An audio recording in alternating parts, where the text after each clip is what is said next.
Hello student, मैं गरिमा Sharma I study online के इस प्लेटफॉर्म में आप सभी का स्वागत करती हूँ। तो अपन डिस्कस कर रहे थे ऑप्टिक्स के इम्पोर्टेंट क्वेश्चंस, ठीक है।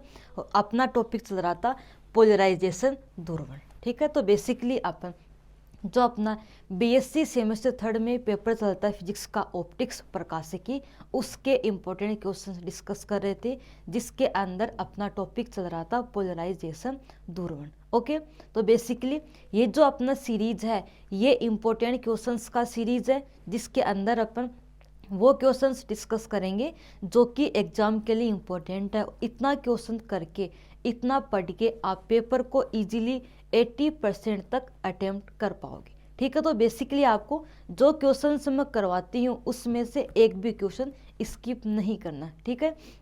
एंड अपने पास इतना टाइम नहीं है कि चीज़ों को अपन ज़्यादा डिटेल में डिस्कस कर सके।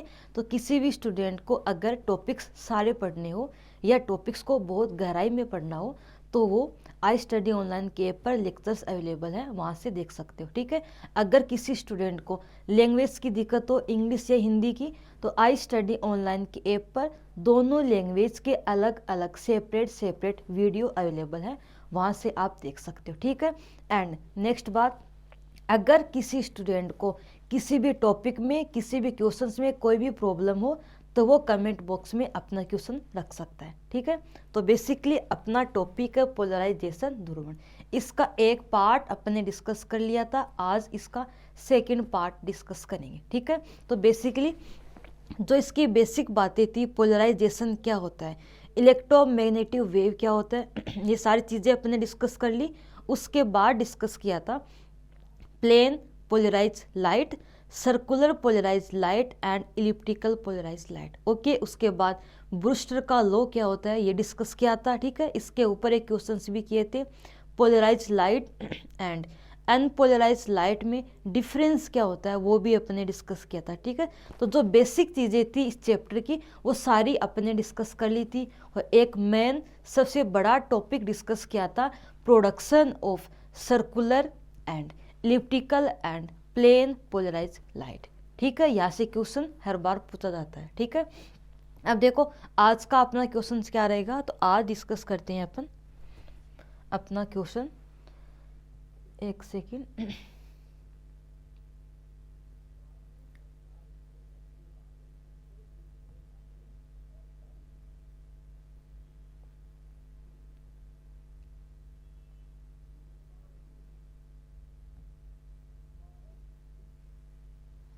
देखो क्वेश्चन अपने पास ये है, क्वेश्चन 4 हो चुके थे और ये अपना 5वां नंबर क्वेश्चन है।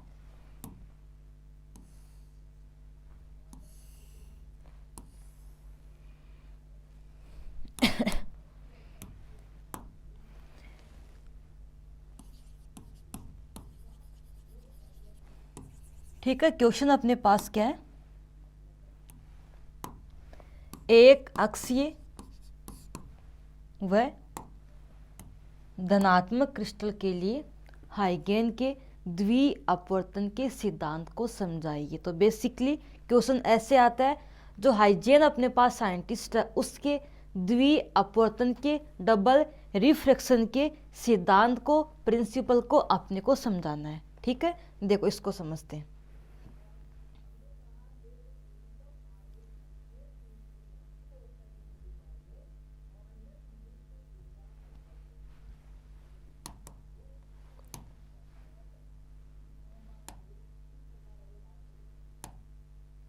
एक सेकेंड,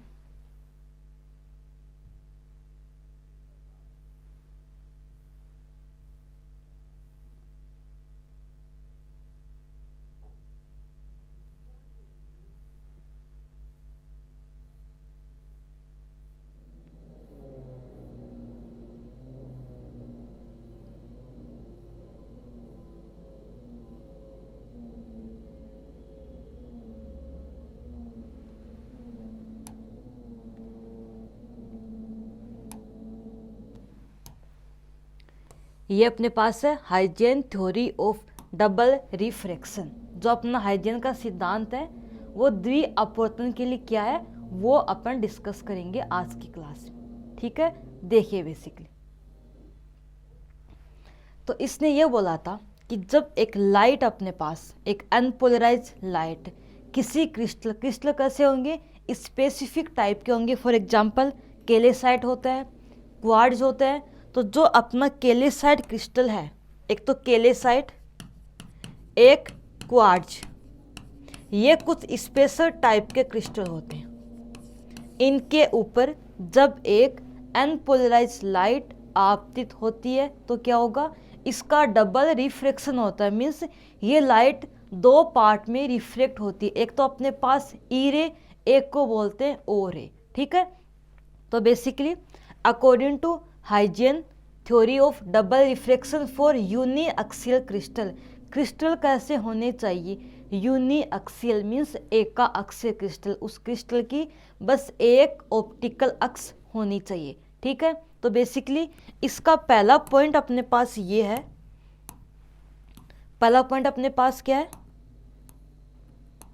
वेन जब एक अनपोलराइज लाइट आपतित होती है किसी एक एका अक्षीय क्रिस्टल के ऊपर, किसी एका अक्षीय क्रिस्टल के ऊपर जब एक अनपोलराइज लाइट आपतित होती है, देन जो अपना एक क्रिस्टल है तो क्रिस्टल के सरफेस का हर एक जो पॉइंट अपने पास होगा वो बिहेव करेगा as a source of two wavelets. Means जो अपना सरफेस है उसका हर पॉइंट बिहेव करेगा टू वेवलेट्स की तरह, दो तरंगाग्र की तरह। ठीक है, देन वहाँ पर अपने पास जो वेव फ्रंट होंगे तो अपन ये बोलेंगे, जब डिस्कस कर रहे थे अपन इंटरफेरेंस के अंदर, कि हर एक पॉइंट बिहेव करता है एक न्यू सोर्स की तरह, एक न्यू विक्षोभ की तरह। ठीक है, एक न्यू वेव फ्रंट की तरह। ओके, बट इसमें अपने पास क्या होगा, डबल रिफ्रैक्शन के अंदर सरफेस का ईच पॉइंट बिहेव करता है एक सोर्स की तरह। सोर्स कैसा है,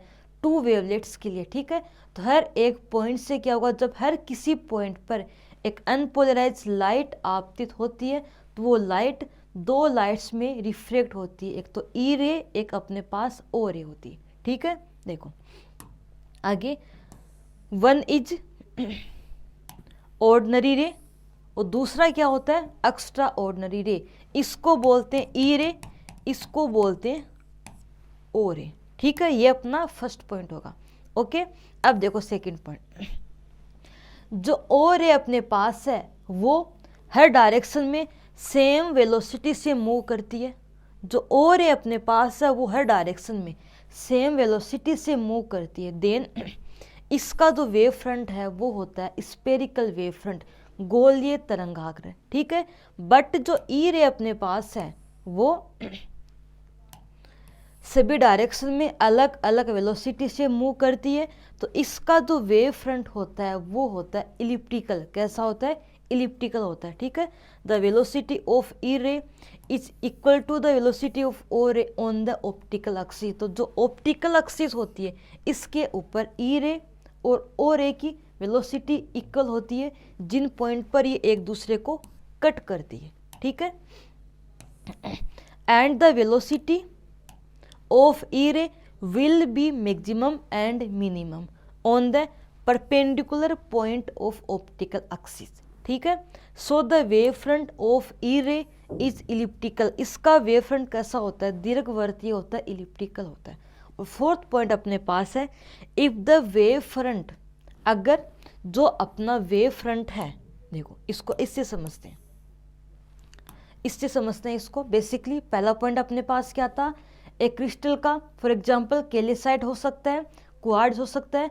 हर कोई क्रिस्टल डबल रिफ्रैक्शन नहीं करेगा, कुछ स्पेशल टाइप के क्रिस्टल ही क्या करते हैं, डबल रिफ्रैक्शन करते हैं। ठीक है, तो पहला पॉइंट अपने पास क्या था, कुछ विशिष्ट क्रिस्टल पर जब एक अनपोलराइज लाइट को आपतित करते हैं तो इसके हर एक पॉइंट बिहेव करता है एक टू वेवलेट्स की तरह, दो तरंगाग्र की तरंगिकाओं की तरह। ठीक है, देन एक तो अपने पास होगी रिफ्रेक्टिव, जो अपने पास लाइट होगी, रे होगी, ई रे होगी, एक अपने पास क्या होगी, ओ रे होगी।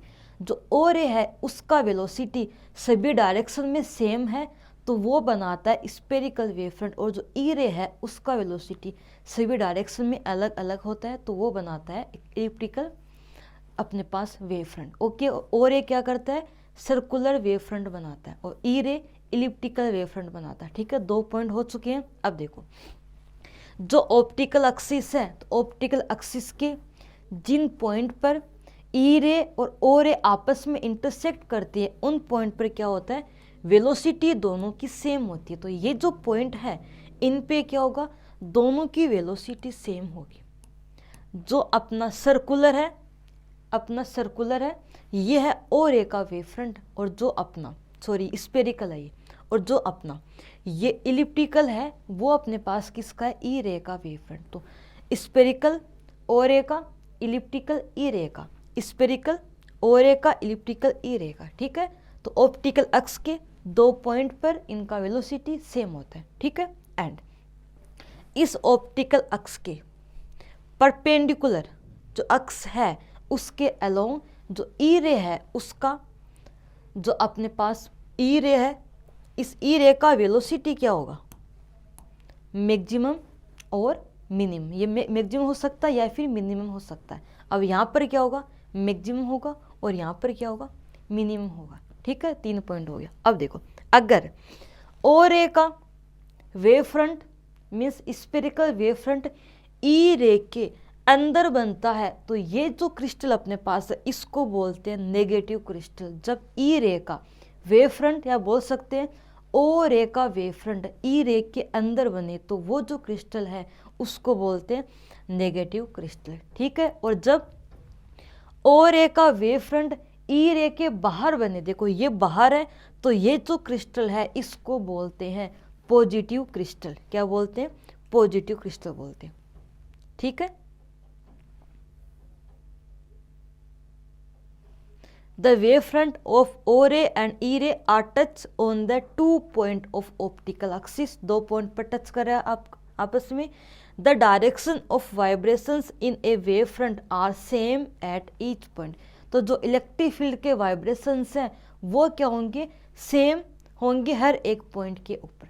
ठीक है, तो बेसिकली ये 3-4 पॉइंट्स हैं हाइजीन प्रिंसिपल के, वो आपको लिख कर आना। ओके, अगर एग्जाम में क्वेश्चन आए कि हाइजीन प्रिंसिपल क्या होता है, किसके लिए, डबल रिफ्रैक्शन के लिए, तो आपको ये सारे पॉइंट यहाँ पर लिखने हैं। ओके, और पॉजिटिव नेगेटिव क्रिस्टल क्या होता है, जब ओ रे जो अपने पास है उसका वेव फ्रंट ई रे के अंदर बने, ओ रे का ई रे के अंदर बने, तो जो अपना क्रिस्टल है वो कौन सा है, नेगेटिव है, और जब बाहर बने तो क्रिस्टल कैसा है, पॉजिटिव क्रिस्टल है। ठीक है, तो ये टॉपिक अपना यहाँ पे कंप्लीट होता है। लिखो इसको। अब बात करते हैं अगले क्वेश्चन की। लिखो इसको पहले। अब देखो क्वेश्चन अपने पास क्या था, धनात्मक क्रिस्टल के लिए हाइजेन के प्रिंसिपल को, हाइजेन के डबल रिफ्लेक्शन के प्रिंसिपल को समझाइए। तो आपको क्या करना है, बस पॉजिटिव वाला, ये पॉजिटिव वाला आपको बस समझाना होगा। ठीक है, अगर पूछे नॉर्मल कि हाइजेन प्रिंसिपल जो है डबल रिफ्लेक्शन के लिए उसको बताइए, तो आपको पूरा करके आना है। अगर बस पॉजिटिव के लिए पूछे या बस नेगेटिव के लिए पूछे, तो आपको इन दोनों में से कोई एक करना है। ठीक है, लिखिए इसको। तो ये अपने पास हो चुका है हाइजेन प्रिंसिपल। अब बात करते हैं अपन अपने अगले क्वेश्चन की।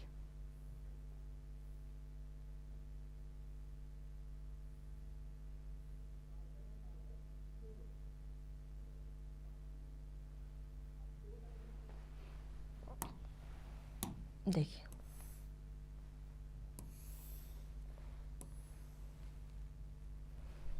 Question number 6। क्वेश्चन लिखो पहले।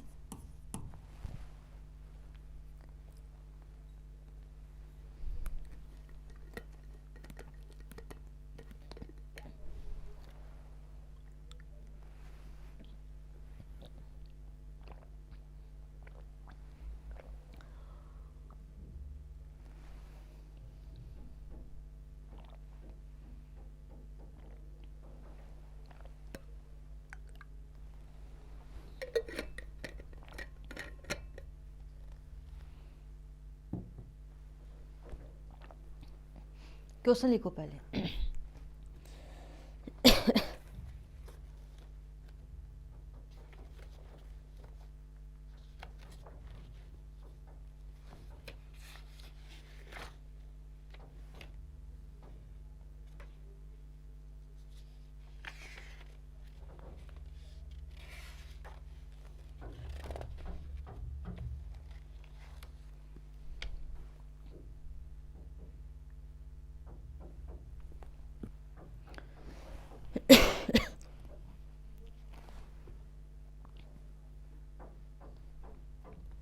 देखिए अब पढ़ते हैं अपन ये अपना टॉपिक, स्पेसिफिक रोटेशन क्या होता है। देखो एक वर्ड आता है ऑप्टिकल एक्टिविटी, प्रकाशिक सक्रियता।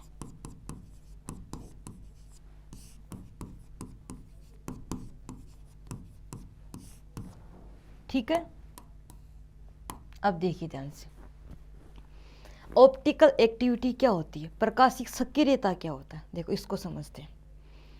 जो अपने पास एक प्लेन पोलराइज लाइट और ये इसके वाइब्रेशंस हैं।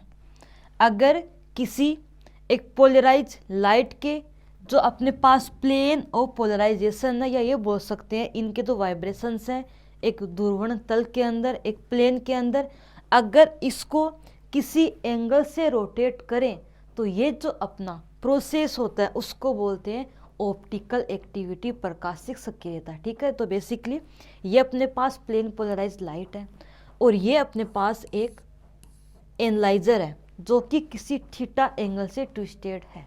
ठीक है, अगर इसको इससे पास कराएंगे तो क्या ये इसे पास होगा? नहीं होगा, क्योंकि ये समांतर है, पैरेलल है प्लेन के, और ये अपने पास किसी थीटा एंगल पे है। ठीक है, तो इसको इससे पास करने के लिए अपने को क्या करना पड़ेगा? इसके लिए अपने को इनको किसी एंगल से रोटेट करना पड़ेगा। तो इनका प्लेन ऑफ पोलराइजेशन है उसको किसी एंगल से रोटेट करना पड़ेगा। उसके लिए इसको किसी एक क्रिस्टल से गुजारेंगे। ओके, और ये क्रिस्टल क्या करेगा? इसके जो अपने पास इसको क्या करेगा? रोटेट करेगा। उसके बाद ये इस तरह का हो जाएगा आफ्टर रोटेशन, इस तरह से, और इसके बाद यहाँ से पास हो जाएगा। ठीक है, तो बेसिकली पोलराइज लाइट के प्लेन और पोलराइजेशन को रोटेट करने के लिए जो पूरा प्रोसेस रोटेट करने के लिए इसको किसी एक स्पेशल टाइप के एक पट्टी से या किसी क्रिस्टल से पास करते हैं जो कि इसको किसी थीटा एंगल से रोटेट करता है। ओके, तो ये जो पूरा प्रोसेस है उसको बोलते हैं ऑप्टिकल एक्टिविटी, प्रकाशिक सक्रियता। ओके, और ये जो अपना पदार्थ है जो कि अपना रोटेट करता है, ये जो अपना सब्सटेंस है, पदार्थ है जो कि रोटेट करेगा, उसको बोलते हैं ऑप्टिकल एक्टिव सब्सटेंस, प्रकाशिक सक्रिय पदार्थ। ठीक है, अब देखो, और जिस एंगल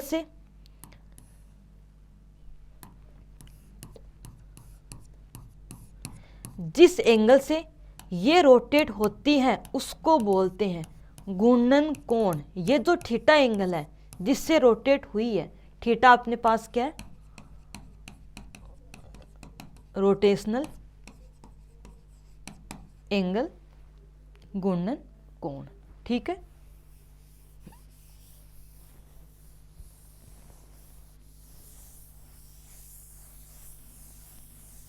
तो ऑप्टिकल एक्टिविटी क्या होती है, ऑप्टिकल एक्टिव सब्सटेंस क्या होते हैं, और रोटेशन अपने पास क्या होता है, घूर्णन कोण क्या होता है, रोटेशनल एंगल क्या होता है, वो अपने डिस्कस कर लिया। ठीक है, अब देखिए सबसे पहले बात करते हैं कि थीटा जो है वो किस किस कारकों के ऊपर डिपेंड करता है। थीटा अपने पास किसके ऊपर डिपेंड करता है वो डिस्कस करते हैं। अब जो थीटा है, जो लाइट अपने पास किसी एक प्लेट से किसी एक ऑप्टिकल एक्टिव सब्सटेंस से जब पास होती है, एक प्लेन पोलराइज लाइट, तो थीटा जो है वो डिपेंड करता है इस सब्सटेंस के अंदर ये कितना लेंथ, कितना डिस्टेंस ट्रेवल करेगा। ठीक है, तो थीटा डिपेंड करेगा कि ये जो लाइट है, प्लेन पोलराइज लाइट, इस सब्सटेंस के अंदर कितना डिस्टेंस ट्रेवल करेगा, तो ये इसकी एल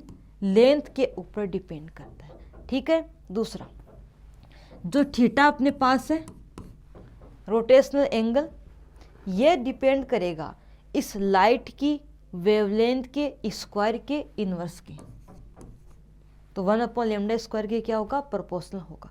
ठीक है, एंड ये जो थीटा एंगल है वो इसके टेम्परेचर के ऊपर भी डिपेंड करेगा। किसके ऊपर? इसके टेम्परेचर के ऊपर भी क्या करेगा? डिपेंड करेगा। ठीक है, एंड ये जो थीटा अपने पास है, इस मीडियम की सांद्रता क्या होगी, इसकी कंसंट्रेशन क्या होगी, उसके ऊपर भी डिपेंड करेगा, सी के ऊपर डिपेंड करेगा। तो basically most of in 4 factor के ऊपर ये डिपेंड करेगा। ठीक है, लिखो इसको पहले।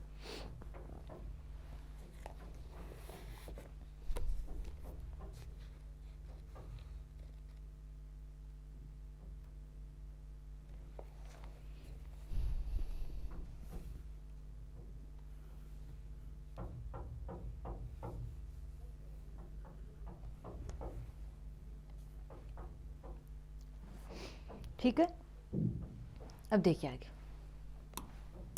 तो अगर एग्जाम में सिंपल 2 मार्क्स का क्वेश्चन हो तो आपको यहीं तक लिख कर आना है कि जो अपना थीटा एंगल है इन चीज़ों पर डिपेंड करेगा। ठीक है, अब देखिए, अब जो थीटा अपने पास है, जब बात करेंगे सबसे पहले सॉलिड की, ठोसों की। ठीक है, तो ठोस में अपने पास क्या होता है, थीटा के अंदर, तो ठोस के अंदर क्या होता है, जो थीटा होता है वो एल के डायरेक्टली प्रोपोर्शनल होता है। थीटा सॉलिड के अंदर, अब जो सॉलिड होता है उसकी कंसंट्रेशन तो होती नहीं है, देन जो थीटा है वो एल के डायरेक्टली प्रोपोर्शनल होता है। ठीक है, एंड तो थीटा इक्वल लिखते हैं एस एल। एस क्या होगा, एक कांस्टेंट होगा जिसको बोलते हैं स्पेसिफिक रोटेशन, विशिष्ट गुणांक।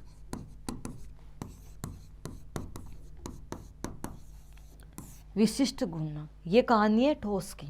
अगर बात करें लिक्विड की, लिक्विड में क्या होता है, थीटा एक तो लेंथ एल पे डिपेंड करेगा, दूसरा डिपेंड करेगा कि जो लिक्विड है उसकी डेंसिटी कितनी है, डी। तो थीटा प्रोपोर्शनल एल डी, तो कांस्टेंट स्पेसिफिक रोटेशन आएगा, और एस का मान क्या होगा, theta upon L into D. S अपने पास क्या है, स्पेसिफिक रोटेशन है, थीटा रोटेशन एंगल है, एस हो चुका है। एल अपने पास जितना डिस्टेंस लाइट उस सब्सटेंस में ट्रेवल करती है वो लेंथ है, और डी उस लिक्विड का जो सब्सटेंस है उसकी डेंसिटी है। ठीक है, इसी तरह जब बात करते हैं सॉल्यूशन की, तो जब सॉल्यूशन की बात करते हैं, जैसे चीनी का सॉल्यूशन होता है, चीनी को पानी में घोल दिया, तो जब बात करें सॉल्यूशन की, तो सॉल्यूशन में क्या होता है, ये थीटा प्रोपोर्शनल एल लेंथ के और सी उस सॉल्यूशन की सांद्रता की, तो थीटा इक्वल आएगा S L C, S equal theta upon L C. अगर क्वेश्चन 5 नंबर का हो तो यहाँ तक लिख कर आना। ठीक है, एस अपने पास क्या है, विशिष्ट गुणांक है। और ये जो फॉर्मूले हैं, ये 3 फॉर्मूले, इनको याद रखना, इनके बेस पर न्यूमेरिकल क्वेश्चंस भी आते हैं। ठीक है, इनको आप थोड़ा याद रखना, इनके बेस पर न्यूमेरिकल क्वेश्चंस आते हैं। ठीक है, लिखो इसको।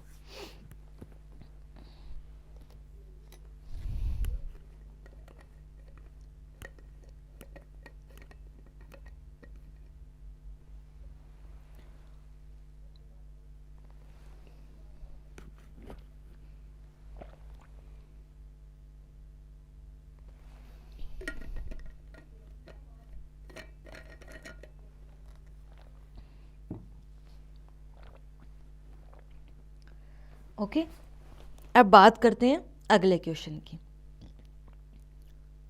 तो ये जो क्वेश्चन है सारे छोटे क्वेश्चन है और ये पूरे चैप्टर के बेसिक चीजें हैं। ठीक है,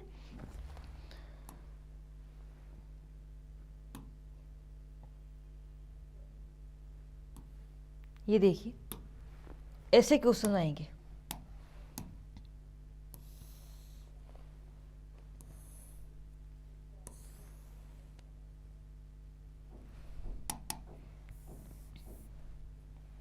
क्वेश्चन कितने हो चुके थे,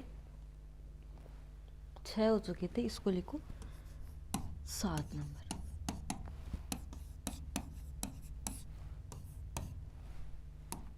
देखिए क्वेश्चन अपने पास क्या है, एक 20 सेंटीमीटर लंबाई की नली है, उसमें पानी, उसमें भरा चीनी का घोल 13 डिग्री ध्रुवण घूर्णन प्रदर्शित करता है। ठीक है, एक अपने पास चीनी का एक सॉल्यूशन है।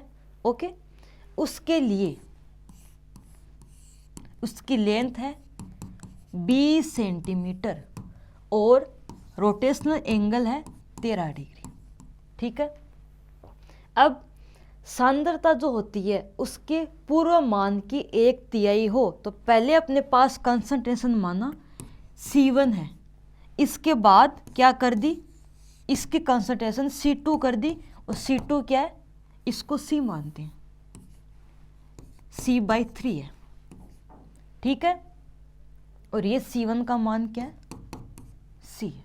ओके, तो नया जो घोल है, नया जो सॉल्यूशन है, उसकी लेंथ है 30 सेंटीमीटर। तो इसकी लेंथ है, इसको L1 θ1, इसको नाम देते हैं L2, 30 सेंटीमीटर।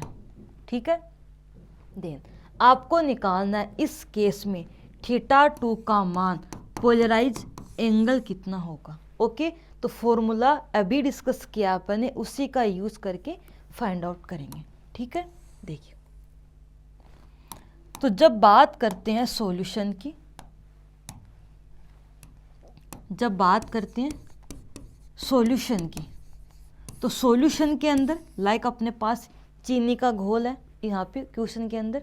ठीक है, इसके अंदर थीटा जो होगा वो एक तो जो सॉल्यूशन है, जिस कंटेनर में, जिस सब्सटेंस में, जिस अपने पास पदार्थ में रखा गया है, तो जो सॉल्यूशन है उसकी लेंथ L इसके डायरेक्टली प्रोपोर्शनल होगा, और ये लेंथ क्या होगी, इतना ही लेंथ अपना लाइट ट्रेवल करेगा। ठीक है, और जो मीडियम है, जो सब्सटेंस है, जो सॉल्यूशन है, उसकी कंसंट्रेशन के भी डायरेक्टली प्रोपोर्शनल होता है। ठीक है, देन थीटा इक्वल SLC, जब इसका ये साइन हटाएंगे तो यहाँ पे S लिखेंगे, S एक कांस्टेंट है जिसको बोलते हैं स्पेसिफिक रोटेशन। ठीक है, तो S क्या आएगा,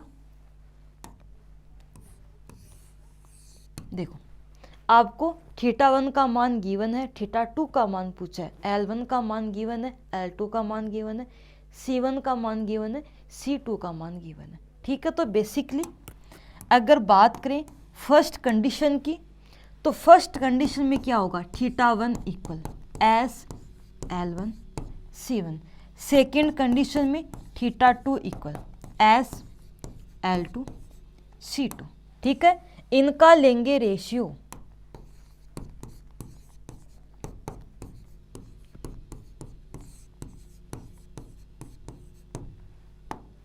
इस तरह से। ठीक है, अब जो चीजें कैंसिल होगी उसको तो काट देंगे, जो बचेगा उसको लिख लेंगे।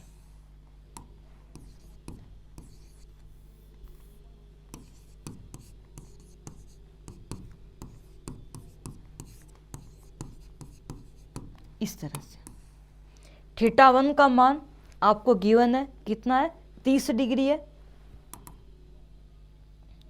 तो 13 डिग्री है। θ2 का मान पूछा है, L1 का मान है 20 सेंटीमीटर, L2 का मान है 30 सेंटीमीटर, C1 का मान C है, C2 का मान C/3 है। इस तरह से, तो C से C कैंसिल,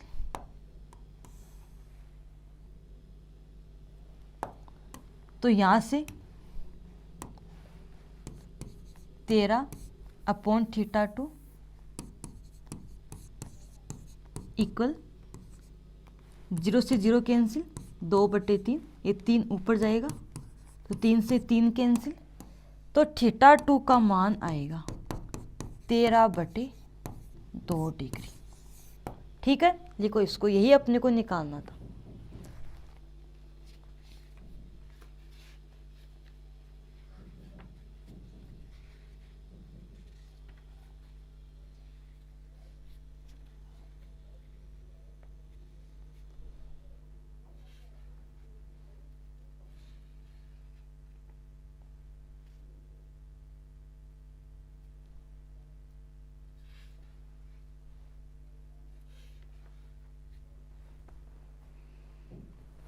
अब बात करते हैं अगले क्वेश्चन की।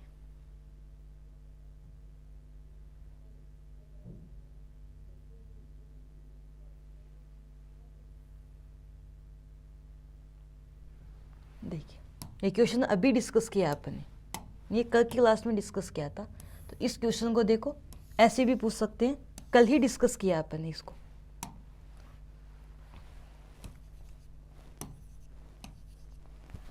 परावर्तन द्वारा दूरबीन की विभिन्न विधियों को समझाइए। तो अपने को परावर्तन के द्वारा समझाना है।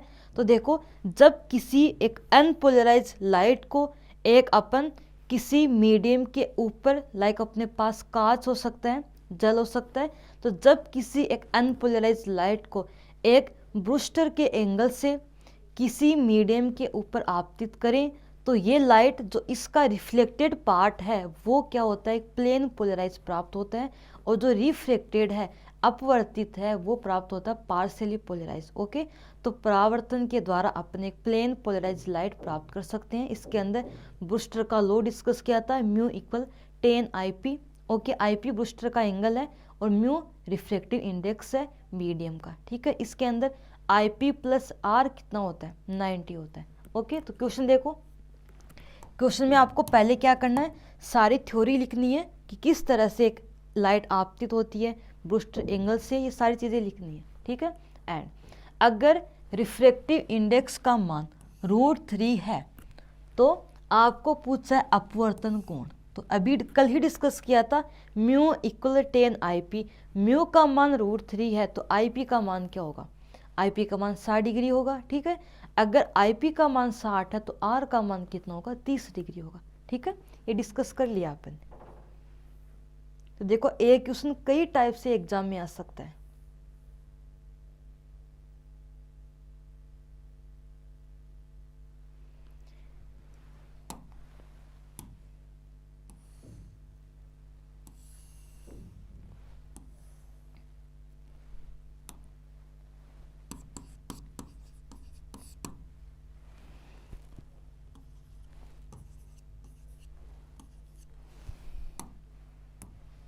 देखो, क्वेश्चन अपने पास क्या है, प्रकाशिक सक्रियता क्या है, विशिष्ट गुणन की परिभाषा लिखिए। ठीक है, अब देखो, प्रकाशिक सक्रियता क्या होती है, ऑप्टिकल एक्टिविटी क्या होती है, ये डिस्कस किया है अभी अपन ने। यहाँ पे लिखो ऑप्टिकल एक्टिविटी।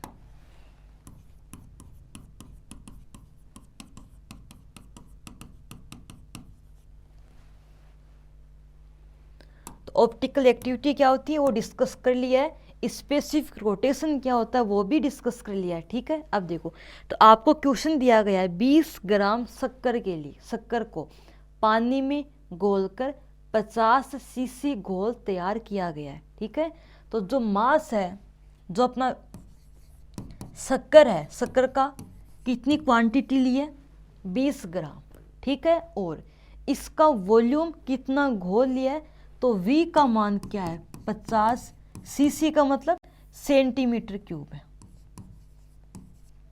ओके, उस घोल की 20 सेंटीमीटर लंबाई प्रकाश के तल को, तो L का मान है 20 सेंटीमीटर। ठीक है, तो जो प्रकाश का प्लेन है उसको क्या करेगा, उसको रोटेट करेगा 53 डिग्री 30 मिनट। ठीक है, तो आपको बोला है कि विशिष्ट घूर्णन स्पेसिफिक रोटेशन क्या होगा, एस का मान पूछा है। क्वेश्चन लिखो पहले, करते हैं उसके बाद।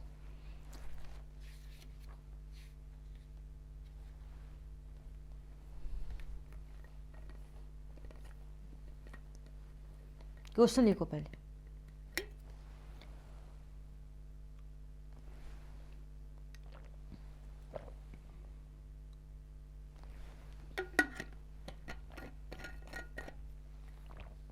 देखिए, तो बेसिकली आपको निकालना है एस का मान। क्वेश्चन में आपको एक सॉल्यूशन गिवन है और सॉल्यूशन के लिए एस का फॉर्मूला क्या होता है, S equal theta upon L C. ठीक है, थीटा का मान ये रहा, ठीक है, और एल का मान ये रहा, और सी का मान आपको निकालना है। ठीक है, तो बेसिकली निकालते हैं। अब जो थीटा है इसको अपन पूरे को डिग्री में चेंज करते हैं, तो 53 डिग्री 30 मिनट अपने पास है। ओके, तो यहाँ पे क्या लिख सकते हैं, हाफ डिग्री, क्योंकि 60 मिनट में क्या होता है, 1 डिग्री होता है, तो 30 डिग्री में अपने पास थोड़ी 30 मिनट में क्या होगा, हाफ डिग्री होगा। 60 मिनट में 1 डिग्री, 30 मिनट में 1/2 डिग्री। ठीक है, तो इसको लिख सकते हैं इस तरह से, इसको करेंगे गुणा, तो 106 + 1 107/2 डिग्री। और इसको चेंज करेंगे डेसीमीटर के अंदर, ठीक है। तो इसको लिख सकते हैं 1 डेसीमीटर।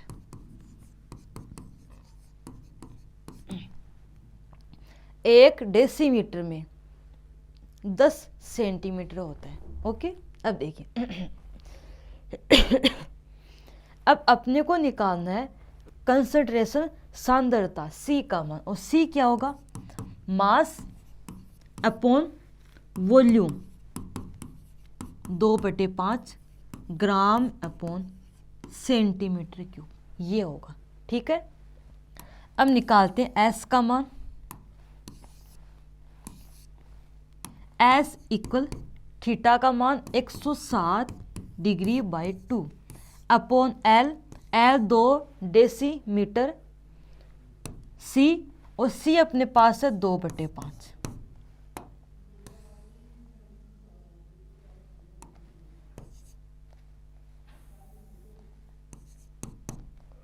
2 से 2 कैंसिल,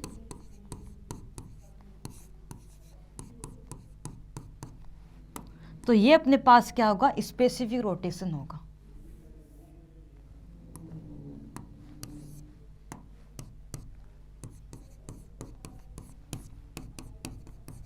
इसकी यूनिट अपने पास क्या होगी? ऊपर अपने पास है थीटा, तो थीटा का क्या होगा? डिग्री। नीचे अपने पास क्या था? यहाँ पे लेंथ था। लेंथ को अपन ने लिखा है डेसीमीटर के अंदर, तो इसको लिखेंगे डेसीमीटर इनटू कंसंट्रेशन, और उसका यूनिट यहाँ पे है ग्राम अपॉन सेंटीमीटर क्यूब। ग्राम अपॉन सेंटीमीटर क्यूब, ठीक है। लिखो इसको।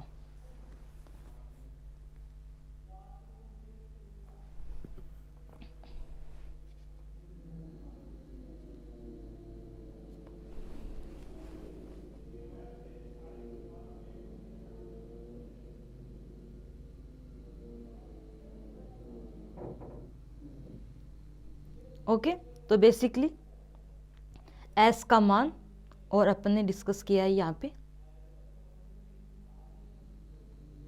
ठीक है। अब देखते हैं अगला क्वेश्चन।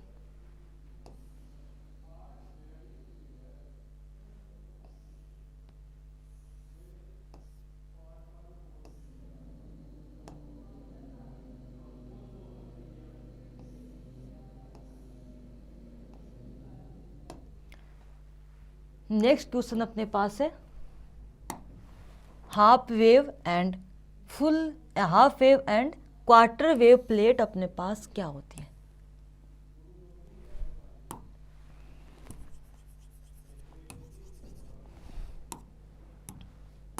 Question number 9।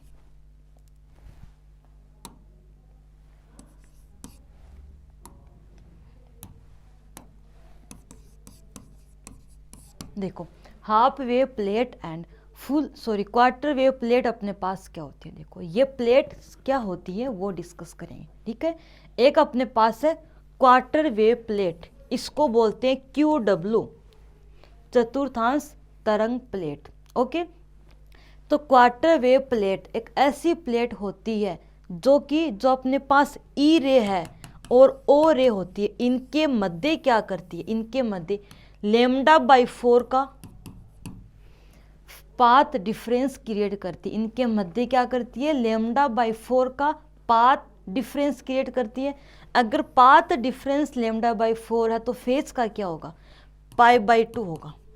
अगर पाथ डिफरेंस λ/4 है तो फेज क्या होगा? π/2 होगा। ओके, तो ऐसी प्लेट जो कि ई रे और ओ रे के मध्य, ई अपने पास असाधारण किरण एक्स्ट्रा ऑर्डिनरी रे है, ओ अपने पास क्या है? साधारण किरण ऑर्डिनरी रे है। तो वो प्लेट जो कि ई व ओ रे के मध्य λ/4 का पाथ डिफरेंस तथा π/2 का फेज डिफरेंस क्रिएट करती है, ऐसी प्लेट को बोलते हैं अपन क्वार्टर वेव प्लेट। ओके, एक अपने पास क्या हाफ वेव प्लेट है HW। ऐसी प्लेट जो कि ई रे और ओ रे के मध्य λ/2 का पाथ डिफरेंस और पाई का फेज डिफरेंस क्रिएट करती है, ऐसी प्लेट को बोलते हैं हाफ वेव प्लेट। ठीक है, तो आपको यहाँ तक लिख कर आना है। अब बात करते हैं अगले क्वेश्चन की। अगला क्वेश्चन, एक सेकेंड,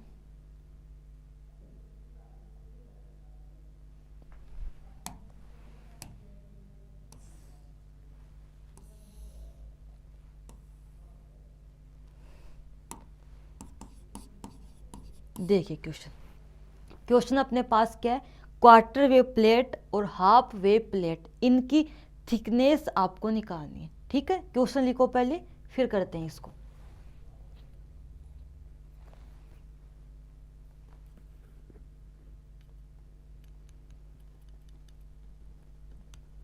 देखिए, अब पाथ डिफरेंस का फॉर्मूला क्या होता है, D mu not minus mu E. अगर म्यू नॉट का मान ज़्यादा है तो पहले म्यू नॉट लिखेंगे, अगर म्यू ई का मान ज़्यादा है तो पहले म्यू ई लिखेंगे। ठीक है, अब यहाँ पर देखो, यहाँ पर अपने पास ये है म्यू नॉट और ये म्यू ई है, तो म्यू ई जो कि ई रे के लिए क्रिस्टल का रिफ्लेक्टिव इंडेक्स है, इसका मान ज़्यादा है, तो इसको पहले लिखेंगे। ये आएगा पाथ का डिफरेंस। ठीक है, जिसका रिफ्लेक्टिव इंडेक्स ज़्यादा उसको अपन पहले लिख देंगे। ओके, तो बेसिकली म्यू ई अपने पास है ई रे के लिए क्रिस्टल का रिफ्लेक्टिव इंडेक्स है, म्यू ओ है ओ रे के लिए क्रिस्टल का रिफ्लेक्टिव इंडेक्स। ठीक है, तो बेसिकली जब बात करें अपन क्वार्टर वेव प्लेट की, उसमें पाथ का डिफरेंस क्या होगा, लेमडा बाई 4 ये होगा। लेमडा का मान क्वेश्चन में गिवन है 6000 एंगस्ट्रॉम।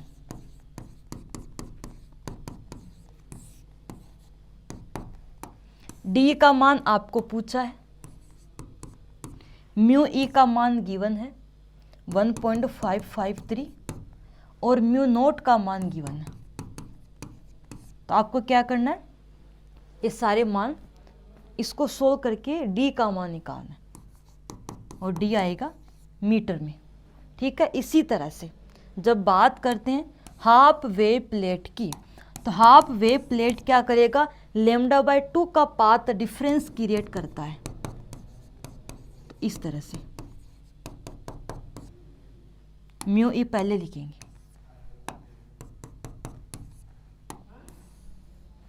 ठीक है, डी क्या होगा, lambda upon 2 upon mu E minus mu naught. Lambda का मान 6000 एंगस्ट्रॉम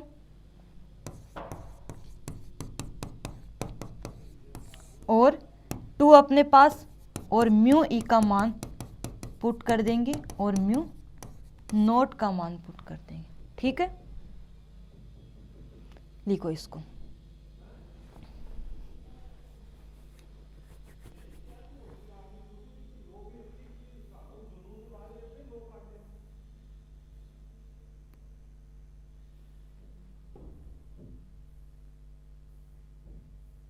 ठीक है, तो बेसिकली मोस्ट ऑफ चीज़ें अपने डिस्कस कर ली है। इसका एक इम्पोर्टेंट क्वेश्चन बच चुका है, वो अपने पास है पोलेरीमीटर, लोरा का या लोरेंट का हाफ शेडेड पोलेरीमीटर, अर्ध छाया ध्रुवण मापी, और वो एक बड़ा टॉपिक है, एक इम्पोर्टेंट टॉपिक है, तो उसको अपन अगले पार्ट में डिस्कस करेंगे। ठीक है, तो अब तक अपन ने हाफ वेव प्लेट क्या होती है, फुल वेव प्लेट क्या होती है, स्पेसिफिक रोटेशन क्या होती है, सारी चीज़ें डिस्कस की हैं। ये सारे छोटे छोटे क्वेश्चंस आते हैं। ओके, या फिर बड़े क्वेश्चन में साथ में आता है, 1-2 नंबर का या फिर 3-4 नंबर का। ठीक है, अब देखो इस चैप्टर के अपने इम्पोर्टेंट टॉपिक क्या क्या, सबसे ज़्यादा इम्पोर्टेंट की बात करें तो वो अपने पास एक तो है production of plane elliptical and circular polarised light, जो कि कल डिस्कस किया था, एक बड़ा टॉपिक है ये।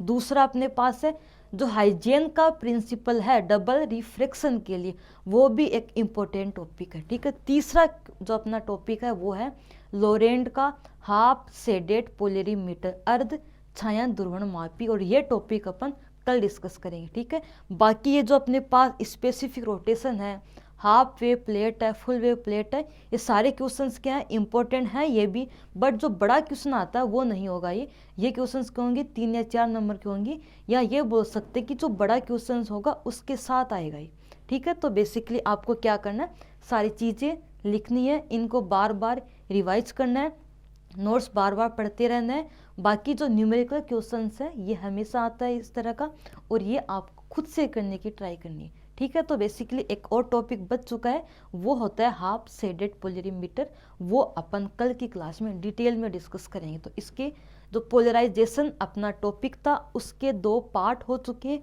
एक तीसरा पार्ट कल की क्लास में डिस्कस करेंगे, ठीक है। तो स्टूडेंट आज इतना ही डिस्कस करेंगे, इसके आगे का पढ़ेंगे अपन अगले पार्ट में, ओके। तो आपको सारा कुछ लिखना है अच्छे से कॉपी में, इनको बार बार रिवाइज करते रहना है, ठीक है। तो मिलते हैं अपन एक अगले पार्ट में, ठीक है। Thank you student.